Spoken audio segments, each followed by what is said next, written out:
Bonjour et bienvenue dans cette petite vidéo exceptionnelle qui ne devait pas être faite et que je n'aurais pas forcément aimé faire. Alors oui, j'ai le même pull que dans la vidéo du making of. Si je fais cette vidéo exceptionnelle, c'est parce que ce matin à 10 h, le court-métrage Par un regard, qui d'ailleurs comptabilise plus de 220 000 vues à l'heure actuelle. C'est énorme, on a augmenté d'un coup, c'est génial, tous les retours sont géniaux. Cette vidéo à 10 h a été restreinte à la limite d'âge de YouTube, alors conformément, d'après eux, aux règles de la communauté. Le problème, en fait, c'est qu'il n'y a pas de raison à cela. C'est une censure non justifiée. Il n'y a ni nudité, ni scène de violence extrême. On ne voit pas de sang, on n'a pas d'incitation à la haine. Au contraire, on a de l'incitation à la tolérance, à l'ouverture d'esprit et à l'acceptation de son prochain. C'est quand même des messages, je pense, qui doivent être passés au travers d'œuvres artistiques comme celle-là. Cette œuvre, elle a été travaillée par des dizaines de personnes, elle a nécessité beaucoup de temps, d'énergie, d'argent. Et aujourd'hui, on essaie de toucher un maximum de public et au moment où la vidéo décolle enfin, au moment où elle est en plein essor, la censure dit stop.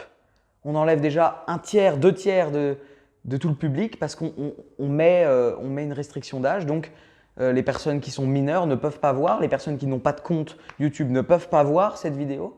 Donc on perd une quantité phénoménale de vues à l'heure. Il n'y a pas de raison à cela et c'est terrible cette loi de YouTube qui veut qu'en plus YouTube soit un petit peu inaccessible. C'est-à-dire que c'est presque une dictature finalement derrière. C'est une dictature artistique. Le problème c'est que la censure c'est grave et je pense que de la même manière que je dénonce l'homophobie, que je dénoncerai d'autres choses dans mes courts-métrages ou longs-métrages, je dénonce cette censure. J'appelle YouTube à entendre ce message, peut-être que ce soit pour moi ou d'autres, je ne sais pas, à trouver un moyen de ne pas aussi facilement censurer les choses sous prétexte qu'il y a des signalements. Parce que oui, je ne suis pas bête, je sais très bien qu'il y a eu des signalements sur mon court-métrage pour la simple et bonne raison que ma vidéo dérange beaucoup de personnes. Je ne vais pas faire durer plus longtemps cette vidéo qui existe malheureusement. J'aurais préféré faire simplement une vidéo de remerciement par rapport à toutes les vues qui arrivent, tous les nouveaux abonnés qu'on a. Mais malheureusement, je suis obligé de faire ça pour expliquer ce qui se passe actuellement sur le court-métrage et je suis désolé pour les personnes qui ne peuvent pas voir le court-métrage du coup. Je ne sais pas combien de temps YouTube va mettre à traiter notre demande et à prendre sa décision finale. Ce qui me fait peur, c'est si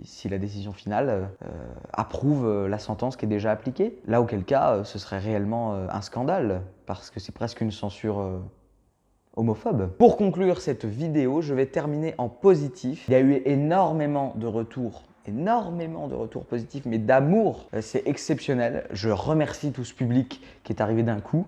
Je vous encourage à partager, à continuer à partager le message transmis à travers ce court-métrage. Je vous remercie d'avoir regardé cette vidéo. Je vous invite à la partager un maximum. N'hésitez pas à me dire ce que vous en pensez dans les commentaires, à me proposer peut-être des solutions, je ne sais pas, pour essayer de faire en sorte que YouTube enlève cette restriction totalement inutile et injustifiée. Je vous remercie énormément. Je vous souhaite une très belle journée. À bientôt.